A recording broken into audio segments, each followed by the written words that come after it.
नात इंसानियत पर हैं। एक पंडित है लक्ष्मी शंकराचार्य, शायद मेरे बैग में वो किताब मौजूद हो। उसने एक किताब लिखी कि इस्लाम आदर्श या आतंक।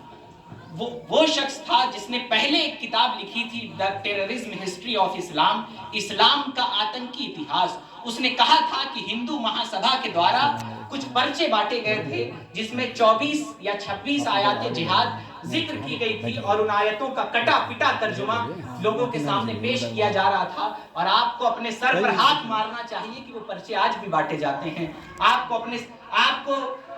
आपको जो है अपने हाल पर खबर लेनी चाहिए कि वो पर्चे आज भी माशरे में मौजूद हैं, आज भी उनके जरिए बांटे जाते हैं। हमने उसकी तरदीद नहीं की है कि मेरी नजर से किसी मुसलमान की हुई तरदीद नहीं गुजरी है। शायद हम तो खौफजदा हैं कि हम नामूस रिसालत पर पहरा देंगे तो हमारी जानें चली जाएगी, हम जेलों में डाल दिए जाएंगे, हमारे घरों पर बुलडोजर चला दिए जाएंगे। नामूस रिसालत के आगे ये सब कुछ नहीं। उनके आका की इज्जत न रही तो फिर हमारी जानें किस काम की, हमारे घर किस काम के, हमारी इज्जतें किस काम की।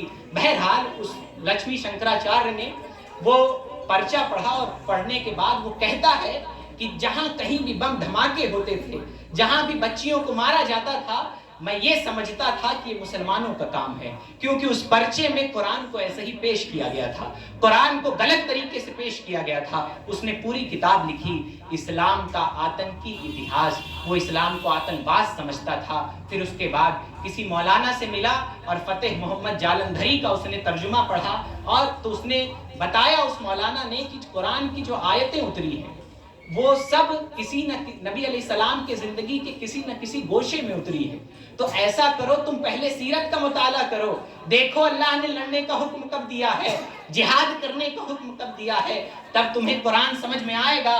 तो बहरहाल उसने फिर सीरत पढ़ी, फिर कुरान पढ़ी, उसके बाद किताब लिखी, इस्लाम आदर्श या आतंक। आप किताब पढ़ें, हमने नहीं तरदीद की है, एक पंडित ने तरदीद की है उस 24 आयत वाले पर्चे की। और आखिरी में लिखा है, उसके जुमले मौजूद हैं कि मैं अपनी पिछली किताब से रुजू करता हूं, मैं अपनी पिछली किताब से पलटता हूं, उसे मेरी तरफ अब मंसूब न किया जाए। इस्लाम यकीनन लोगों के लिए आदर्श है, आदर्श है, आदर्श है।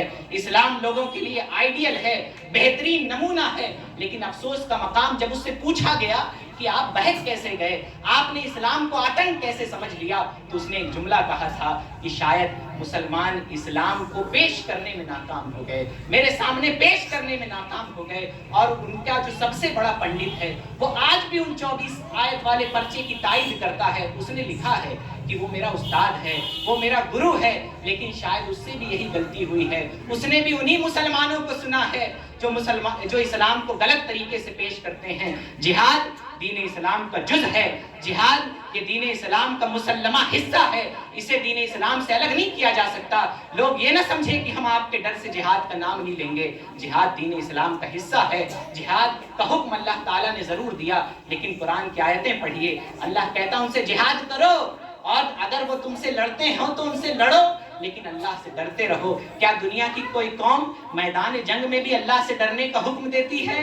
क्या दुनिया की कोई कौम ये कहती है कि मैदान जंग में भी गुनाह न करो, मैदान जंग में भी बूढ़ों को न मारो, बच्चों को न मारो, औरतों को न मारो?